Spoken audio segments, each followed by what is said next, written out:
Indonesia dan perdamaian dunia. Enjoy! Enjoy. Hai, jadi kali ini kelompok kita bakal membahas mading tentang judul yang kita ambil tuh Indonesia dan perdamaian dunia. Saat ini hal-hal yang kita bahas itu mengenai Indonesia, perdamaian dunia itu apa, perjanjian-perjanjiannya, dan banyak-banyak hal yang bakal kita bahas di dalam itu. Jadi ditonton ya dan enjoy.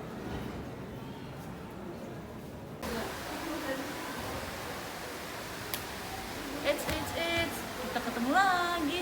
Soalnya tadi aku lupa nyebutin nih konsep mading kita apa sih sebenarnya. Jadi konsep yang kita ambil kali ini adalah tema konspirasi gitu guys. Makanya di mading kita tuh ada paku, ada benangol, karena kita mau menggambarkan tema-tema konspirasi atau tema-tema vintage gitu. Nah, selanjutnya tuh kenapa kita memilih sebagai tema konspirasi yang kita gunakan di mading itu? Karena menurut kita tuh sesuatu yang unik itu bagus guys, kayak tema-tema old itu tuh masih unik dan bagus, sehingga madingnya tuh kita mau representasikan dengan unik dan enak dilihat guys, jadi gak bosan kalau misalkan kita jelasin. Yang kedua, kita tuh masukin beberapa gambar yang berhubungan dengan tema kita, yaitu Indonesia dan perdamaian dunia. Nah, gambar yang pertama itu adalah gambar beberapa pulau, yaitu Pulau Sumatera, Pulau Kalimantan, Pulau Papua. Nah, di sana itu kita masukin itu kenapa sih? Karena Indonesia sendiri terkenal sebagai negara kepulauan yang memiliki beberapa pulau-pulau besar. Jadi kenapa kita masukin nih? Supaya kita tahu nih apa sih Indonesia, punya ciri khas apa sih dia di yang bisa dikenal oleh orang banyak. Nah, yang kedua itu kita ngambil gambar pesawat. Kenapa kita ngambil gambar pesawat?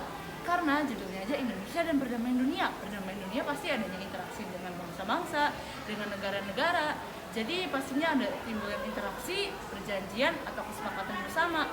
Sehingga jadi kita tuh harus mencapai tempat tersebut untuk mencapai satu kesepakatan bersama. Jadi kayak misalkan Indonesia mau membuat perjanjian dengan negara Malaysia. Jadi harus mendatangi negara tersebut untuk membuat satu perjanjian bersama. Gak mungkin dong kita buat suatu perjanjian tapi masih jarak jauh lewat Zoom, pasti kan nggak seru ya, pasti nggak tahu nih apa yang dirundingin, pasti kesepakatannya tidak bisa mempengaruhi. Nah, yang ketiga itu kita masukin beberapa logo-logo organisasi-organisasi besar seperti ASEAN. ASEAN itu apa sih? ASEAN itu adalah organisasi bersama yang beranggotakan 10 negara. Yang kedua itu kita masukin logo United Nations. Jadi gitu guys.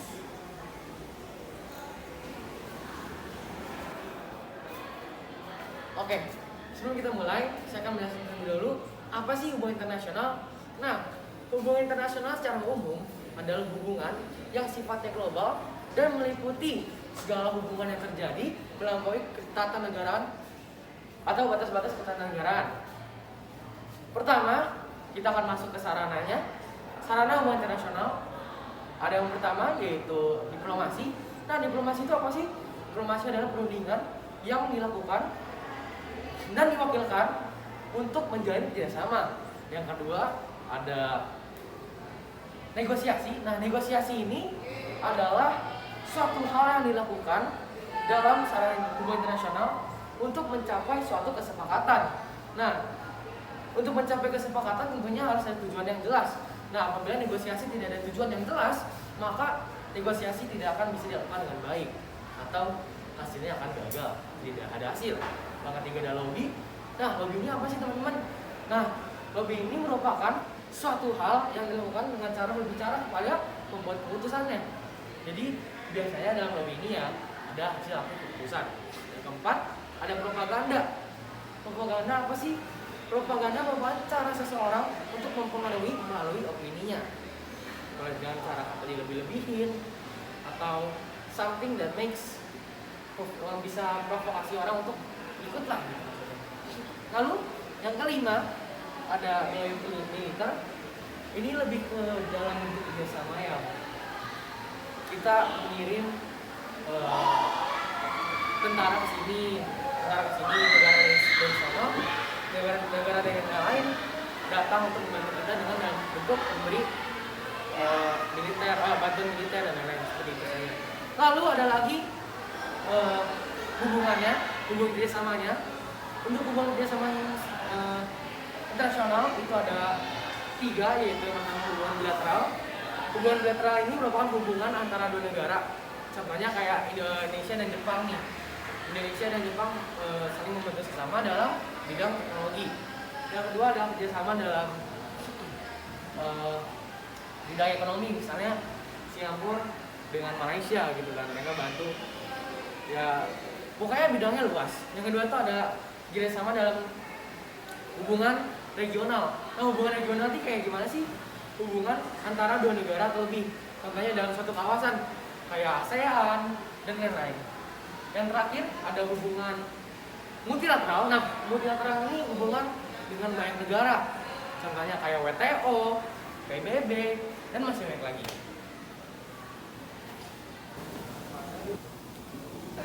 Jadi suatu negara itu dapat menjalin hubungan internasional kalau misalkan kemerdekaan dan kedaulatannya itu diakui oleh negara lain secara de facto dan de jure.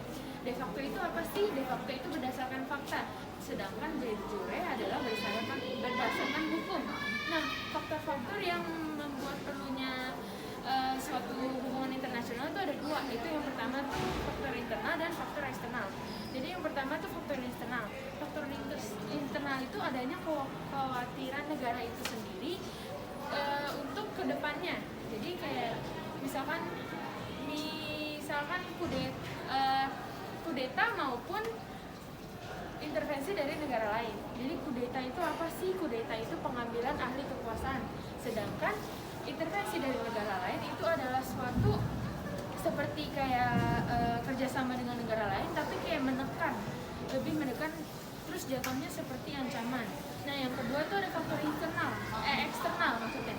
Jadi faktor eksternal itu ketidakmampuan suatu negara dengan hukum alam, baik dalam memecahkan ekonomi, sosial, politik. Jadi itu dari negara itu sendiri, dari hukum alam si negara itu tuh nggak bisa berkembang atau nggak bisa berdiri sendiri tanpa kerjasama dari orang lain.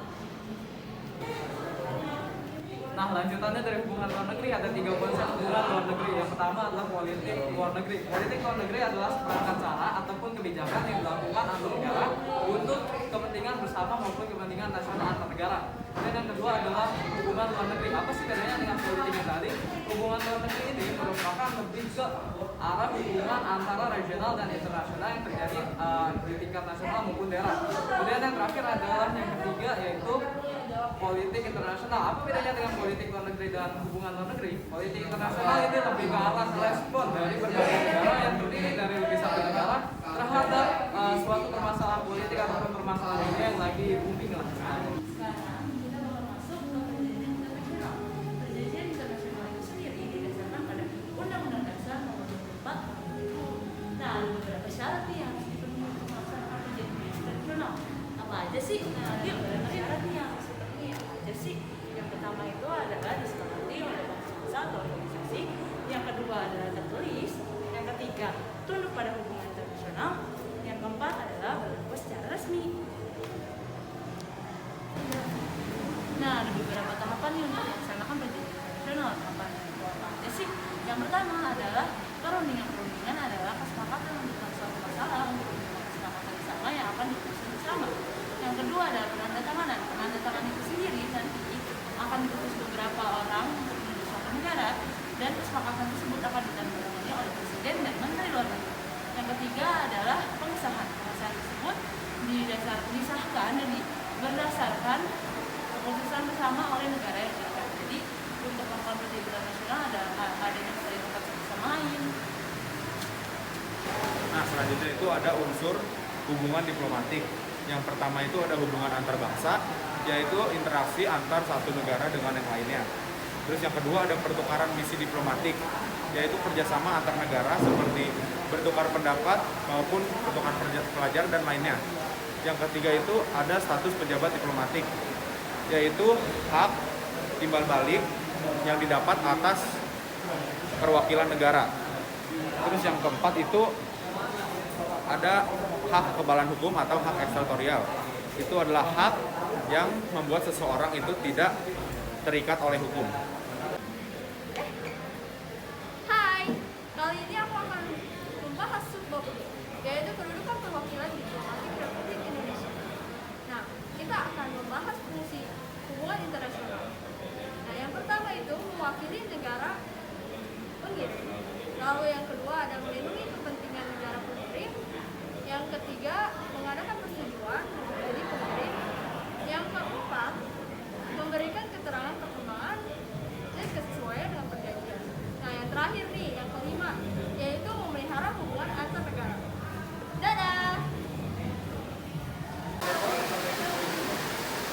Selanjutnya itu ada macam-macam diplomatik.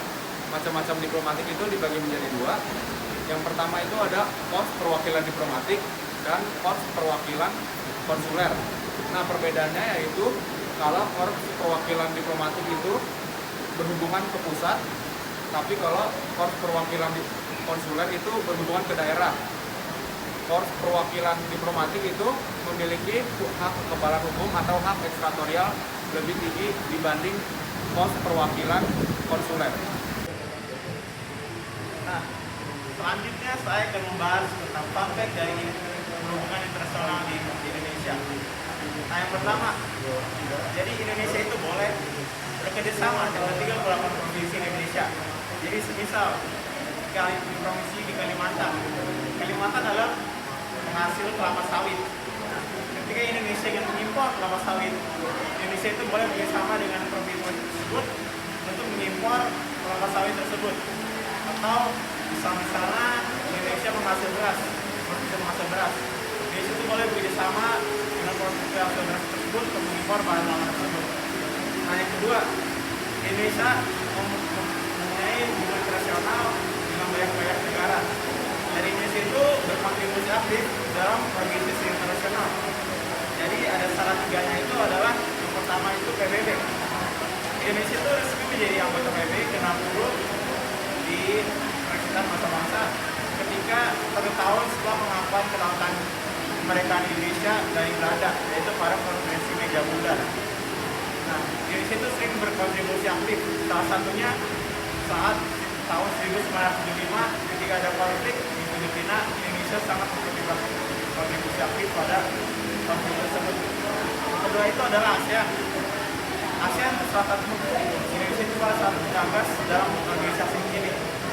Nah, Indonesia sangat mengedepankan untuk memajukan organisasi ini. Karena Indonesia itu merupakan salah satu bagian nasi negara. Jadi Indonesia itu banyak mengadakan seperti KTT ASEAN. Indonesia itu menjadi tuan rumah seperti pada tahun 1976 dari Indonesia menjadi KTT ASEAN pertama. Nah, yang ketiga itu adalah GNB. GNB itu adalah kepanjangan dari gerakan non-blok. Yang maksud dari gerakan non-blok itu adalah tidak bersekutu atau beraliansi dengan negara-negara barat ataupun negara-negara timur. Nah, artinya Indonesia berperan sebagai negara netral dan tidak memihak kepada siapapun. Indonesia itu menjadi penggagas dari GNB dengan keempat negara lainnya. Yang pertama itu adalah dari Uganda yang benar Kwame Nkrumah. Yang kedua itu Gamal Abdel Nasser dari Mesir. Yang ketiga itu Joseph Broz Tito dari Yugoslavia. Dan keempat adalah Pandit Jawaharlal Nehru dari India. Nah, kenapa Indonesia masuk ke GNB? Karena Indonesia tahu untuk memajukan salah satu negara yang baru mereka adalah dengan masuk negara netral agar tidak menjadi serangan dari negara-negara barat ataupun negara-negara timur. Yang ketiga, Indonesia itu pernah keluar masuk dari PBB. Nah, kenapa kok Indonesia pernah keluar masuk dari PBB? Nah, kenapa? Jadi karena ini pada tahun 1995 Inggris pada saat itu melakukan untuk menjanjikan kemerdekaan pada negara Malaysia. Nah, presiden pada saat itu yaitu Soekarno beranggapan kalau kenapa Inggris memberikan Malaysia, karena mereka beranggapan kalau Inggris memberikan Malaysia itu karena untuk menjadi salah satu media Inggris menanamkan pengaruhnya di Asia Tenggara. Jadi Indonesia itu menganggap kalau Malaysia itu menjadi proyek kolonialisasi dari Inggris. Maka pada saat itu Presiden kita Soekarno memutuskan untuk keluar dari PBB. Namun akhirnya masuk kembali setelah Soekarno lengser dari jabatannya. Nah, yang tepat itu adalah Indonesia itu pernah menjadi penggagas pasukan perdamaian di PBB. Indonesia itu banyak banget menimbulkan pasukan perdamaian di PBB. Salah satunya konflik di Palestina dan Israel, konflik di Suriah, konflik di Yaman, konflik di Somalia, dan banyak lainnya. Nah, jadi itulah praktek dari perang internasional Indonesia.